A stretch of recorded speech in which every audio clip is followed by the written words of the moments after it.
Hi, and welcome back. I'm getting over what I think is a cold. Hopefully, next video we'll be back on the Bronco. But I just want to take kind of a down day, not really feeling good, to kind of go over what our winter goals are for the International Bronco and what I learned about the diesel engine. If you've been following along, you know we've been having some issues with the injectors, I guess you could say. Basically the engine of the diesel. It does turn over freely, has new oil filter in it. One thing I did is I took the injectors apart to clean them, which was a good thing to do, but thanks to Jake, made me realize I did something wrong. Like I said before, I don't know anything about diesel engines or anything like that. I'm just kind of going with what I feel is right. But apparently, each injector is precision tuned with the parts that came in it. So, for example, one of those top spacers above the spring may be different than the next one, and that may be different from the next one. They're all supposed to be in the same injector housing, all the mechanical stuff. Not supposed to mix and match with another injector of the same kind, because that could be just different everything in it. And when I took them apart, I just put them in one big tub and just let it set. So I'm sure all the parts got mixed up. Now, with that being said, he did mention that the needle didn't slide out like it should, and I kind of had a feeling that that should have came out when I was cleaning them, but I mean, it is what it is. I just put them back together, and of course it didn't turn over. So my thoughts on that is to either get new or rebuilt injectors. I found some new injectors that are, I think, like $240 for the whole set of 8. That may be the best way to go about it, since I know that they're should be good, and that'll eliminate that from the engine. With that being said, once we get the injectors, either rebuild or new ones in, and it still doesn't fire up, then that means there's something else wrong. Mentioned that there might be air in the fuel system. Very good point.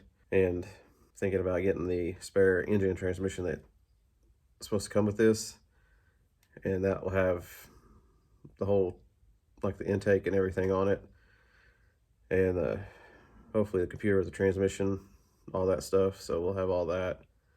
Plan on getting that over the winter. Goals with this truck for the winter are to get the engine running, and it would be really neat to have a drive shaft made, because the GM transmission end and a Jaguar suspension, so I'd have that custom built. That way we can pull it in and out. Steering has to be done to it too, so that's the other thing I want to get squared away is the steering on it, so we can actually control it. Those are big 2 things I want done on this over the winter before spring is steering and making it run. I'm kind of getting low on funds, so the truck may have to wait a little while. So we'll be probably concentrating on the Bronco a little bit more until we get the new injectors and just some stuff to help it get going. Now let's jump over to the Bronco. We're gonna work on that hole until we get it done. I'm gonna try to finish it up next video. My goals for the Bronco this winter is to have the driver's side kick panel and all that fit and welded, have the doors hung, have the outer rockers on, kind of finish up what we started, say, a year ago, and hopefully get the body off the frame. But the only issue with that is I don't have room in here.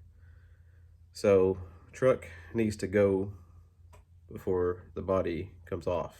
Probably looking at the steering on that a little bit more in depth over the winter. Basically, this is tying my shop up. I want to get going, drive it, enjoy it, but I can't move anything around because it's just stuck. So big thing would be to get this where we can move it in and out of the garage, at least.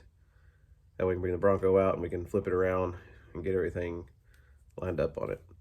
And then I think if we can get the body off the frame, You can probably put the body right here, kind of where I am, and still have room for the truck to come in and out. And then we can start working on the frame of the Bronco, getting it all blasted down and painted, and anything fixed that we need fixed on it. You know, all the suspension parts fixed or get them brand new. But yeah, anyway, that's a kind of a long list. Kind of a weird video, but I think closer to Christmas, New Year's time, I may do another one with just the build updates on what we spent on the truck and the Bronco.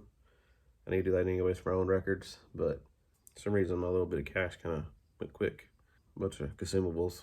I think that's what the major part was. Anyways,